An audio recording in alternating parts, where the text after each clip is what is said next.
Good morning. So today we are going to discuss a new topic, and that is the distribution of pressure on the earth's surface. So this is very important क्योंकि pressure जो है ये wind को govern करता है, और pressure और wind ये दोनों ऐसे कंपोनेंट हैं वेदर के या एटमॉस्फेयर के या क्लाइमेट के जो कि इनविजिबल हैं, ये दिखाई नहीं दे रहे हैं, but their role is very important in controlling the weather and climate at any place of time on any part of the earth's surface.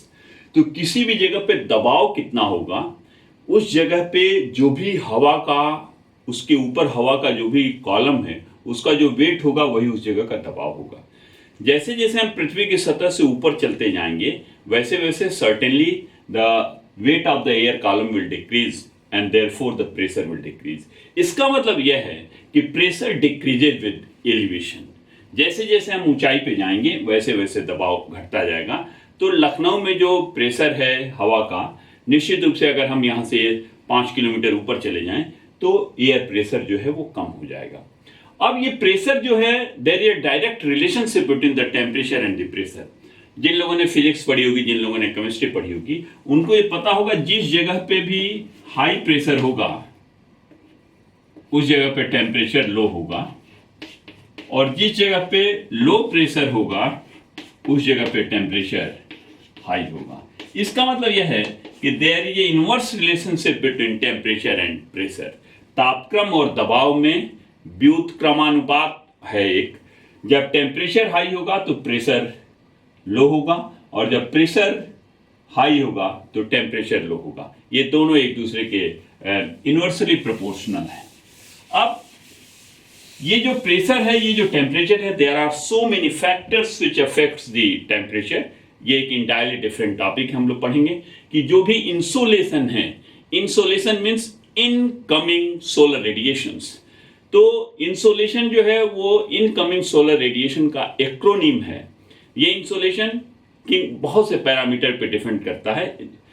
Solar constant पे डिपेंड करता है, duration of day and night पे depend करता है, distribution of land and ocean पे depend करता है, बहुत से पैरामीटर्स पे डिपेंड करता है. लेकिन अभी हम ये मान लें कि जो भी इंसोलेशन रिसीव हो रहा है अर्थ सरफेस पे, उसका क्या इंपैक्ट पड़ेगा प्रेशर पे.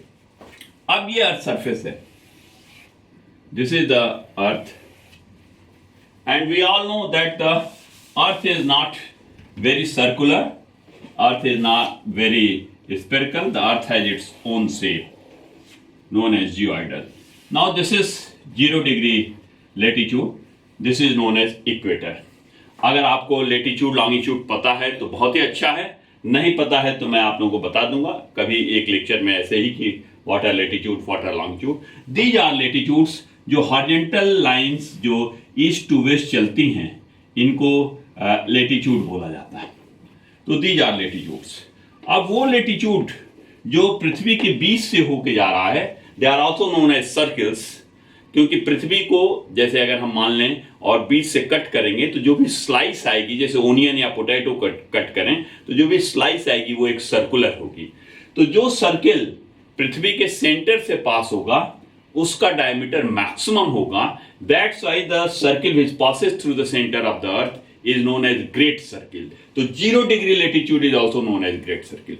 23.5 degree north is tropic of Cancer, 23.5 degree south is tropic of Capricorn, 66.5 degree north is Arctic circle और sub polar circle, 66.5 degree south is Antarctic circle और sub polar circle, and this is north pole and this is the south pole.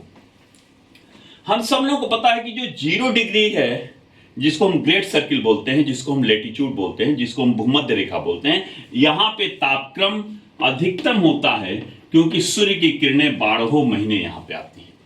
Surya northern hemisphere में हो जिसमें कि northern hemisphere में गर्मी पड़ती है, या सूर्य सदर्न हेमिस्फीयर में हो जिसमें नॉर्दर्न हेमिस्फीयर में जाड़ा पड़ता है. हम लोग को पता है 2 समय इक्विनॉक्स के होते हैं.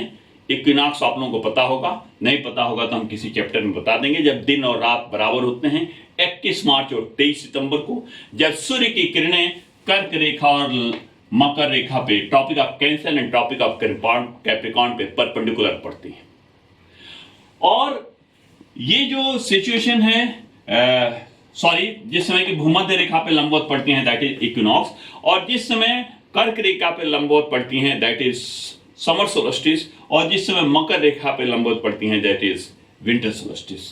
तो समर सोलस्टिस, विंटर सोलस्टिस और दो टाइम इक्विनॉक्स होता है। तो 21 March 21 September is equinox, 22 December is winter solstice and 21 June is summer solstice. तो ये चार बहुत महत्वपूर्ण हैं, लेकिन भूमध्य रेखा पे तो हमेशा ही पड़ेगा। इसका मतलब इस जगह पे तापक्रम मैक्सिमम है और ध्रुवों पे तापक्रम मिनिमम है, इसमें कोई डाउट नहीं है। We all know about this. ध्रुवों पे तो 6 महीने के दिन और 6 महीने की रात होती है। तो ये जो सिचुएशन है कि यहाँ पे तापक्रम अधिकतम, यहाँ पे तापक्रम मिनिमम, यहाँ पे तापक्रम मिनिमम। हमने ये बताया कि तापक्रम और प्रेशर में इनवर्स रिलेशनशिप है। यहाँ पे तापक्रम मैक्सिमम है तो प्रेशर क्या हो जाएगा, यहाँ पे प्रेशर लो। यहां पे टेम्परेचर मिनिमम है तो प्रेशर क्या हो जाएगा, प्रेशर हाई। यहां पे भी pressure high. Now it's very easy. यहां पे प्रेशर लो है भूमध्य रेखा पे, इक्वेटर पे, तो ट्रॉपिक ऑफ कैप्रिकॉर्न पे ऑटोमेटिकली प्रेशर हाई लिख दीजिए, अल्टरनेट करके होता है। और यहां पे हाई है तो जो ये सब पोलर सर्किल है यहां पे आप लिख दीजिए प्रेशर लो। आप देख लीजिए pressure low, pressure high, pressure low, pressure high. इसी तरीके से इधर होगा, ये प्रेशर लो है तो यहां पे प्रेशर हाई, और यहां पे प्रेशर हाई है तो ये प्रेशर लो। देखिए सब अल्टरनेट करके हैं, pressure high, pressure low, pressure high, pressure low, pressure high, pressure low, pressure high, pressure low. इसका मतलब यह है कि हमको एक चीज भी अगर याद है तो हमको सारी चीजें याद रहेंगी।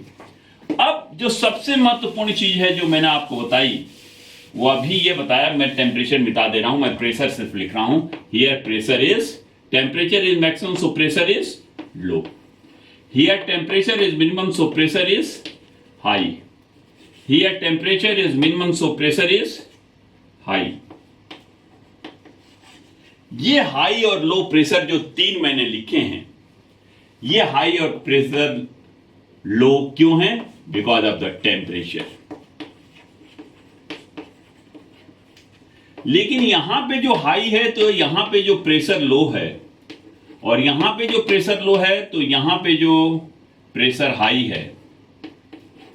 यहां पे प्रेशर लो है तो यहां पे जो प्रेशर हाई है, और यहां पे प्रेशर हाई है तो यहां पे जो प्रेशर लो है।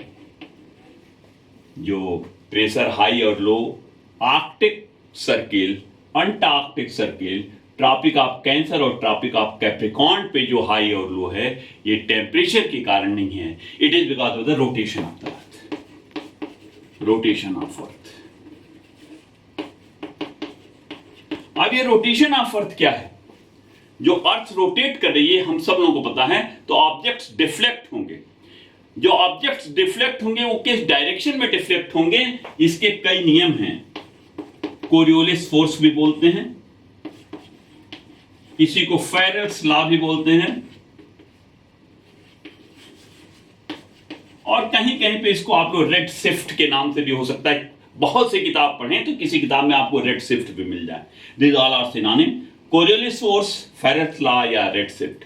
इसमें क्या होता है कि नॉर्दर्न हेमिस्फीयर के ऑब्जेक्ट्स अपने राइट डायरेक्शन में शिफ्ट कर जाते हैं, मूव करते हैं, और सदर्न हेमिस्फीयर के ऑब्जेक्ट्स अपने लेफ्ट डायरेक्शन में शिफ्ट करते हैं। तो ये जो हवाएं शिफ्ट करती हैं, जिसके कारण कि यहाँ पे प्रेशर और लो होता है, उसी को हम लोग बोलते हैं रोटेशन ऑफ द अर्थ। इसका मतलब यह है कि the distribution of horizontal distribution of pressure on the surface of the earth is the result of two factor. Number one, temperature, distribution of temperature on the earth, and second the rotation of the earth. इस दो के कारण, the temperature and the rotation, इन दो के कारण हमको कहीं पे हाई प्रेशर मिलता है और कहीं पे लो प्रेशर मिलता है। और हमको याद रखना है कि इक्वेटर पे जो प्रेशर होगा, टेम्परेचर मैक्सिमम है इसलिए प्रेशर इज लो।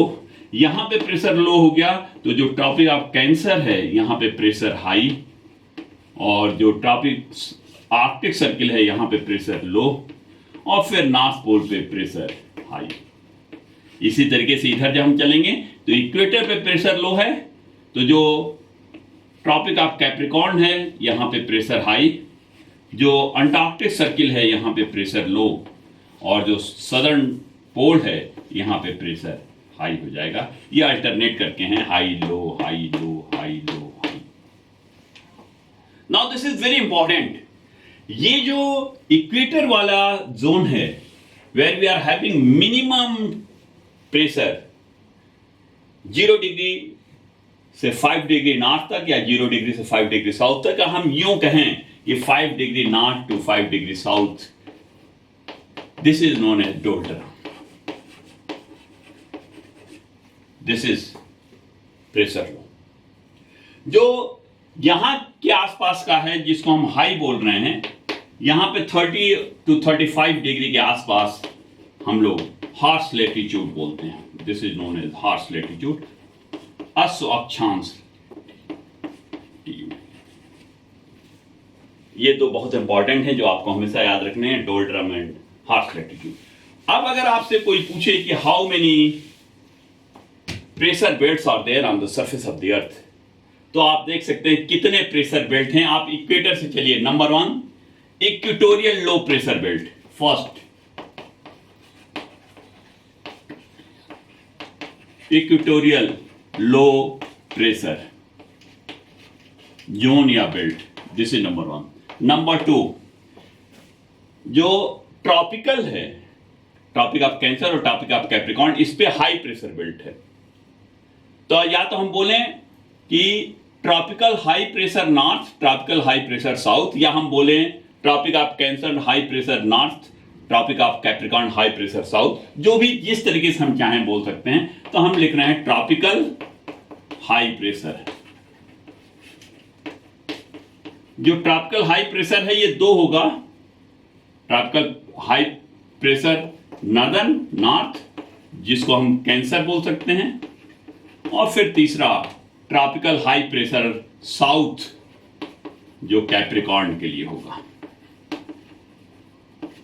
फिर fourth that is again Antarctic या सब पोलर लो नॉर्थ, सब पोलर लो साउथ। इसका मतलब हम बोल सकते हैं सब polar low north, and fifth is सब polar low south. This is Arctic Circle, this is Antarctic Circle. Then sixth is Northern Polar High, North Pole. Then seventh is Polar High, South Pole. इसका मतलब यह है कि the Earth can be classified into 7 different pressure belts horizontally. At the center, at the equator, we are having tropical equatorial low pressure belt, then tropical high pressure belt in the north, then tropical high pressure belt in the south, then subpolar low in the north, then subpolar low in the south, then north pole या polar high north and polar high south. There are 7 different pressure belts on the earth's surface. अब सबके बारे में आप दो line अपने मन से लिख लीजिएगा, मैं एक के बारे में बता दे रहा हूं, and that is the equatorial low pressure. Number 1, what is the situation at temperature? Temperature is, ये मैं आप लोगों को होमवर्क दे रहा हूं, आप सब लोग कीजिएगा, और अगर कोई दिक्कत होगी तो please let me know, I will explain each and everything. हम ये बस बता रहे हैं equatorial low pressure belt. Number 1, इसमें क्या है? Temperature is high. Temperature high low है तो प्रेशर इज लो। टेम्परेचर अगर हाई है तो what ever evaporation, evaporation will be maximum और वेरी हाई। वाष्पीकरण की दर बहुत ही हाई होगी, बहुत ज्यादा होगी। वाष्पीकरण की दर अगर ज्यादा होगी तो क्लाउड फॉर्मेशन क्या होगा? बादल क्या होंगे? Cloud formation is also very high. Cloud formation जब इवेपोरेशन ज्यादा होगा तो ह्यूमिडिटी क्या होगी? Humidity is very high. अब अगर ह्यूमिडिटी हाई है, क्लाउड फॉर्मेशन हाई है, तो विंड्स जो है सैचुरेटेड सिचुएशन में पहुंच जाएंगी। कोई ना कोई बरसात होगी, आइदर ओरोग्राफिक और साइक्लोनिक और कन्वेक्शनल, और जब बरसात होगी इसका मतलब कि यहां पे precipitation is also very high. Precipitation high होगा तो हमको किस तरीके के फॉरेस्ट मिलेंगे? एवरग्रीन फॉरेस्ट मिलेंगे. These are very important characteristics of the equatorial low pressure belt. इसी के आधार पे इसी तरीके से टेम्परेचर क्या होगा, प्रेशर क्या होगा, वेपरेशन क्या होगा, क्लाउड फॉर्मेशन क्या होगा, ह्यूमिडिटी क्या होगी, प्रेसिपिटेशन क्या होगा, विंड वेलोसिटी, विंड डायरेक्शन क्या होगी, हम लोग हर एक प्रेशर बेल्ट की जो इंपॉर्टेंट प्रॉपर्टीज हैं उसको हम निकालेंगे और आप लोग सबके बारे में लिख लीजिएगा. Thank you and good wishes to all.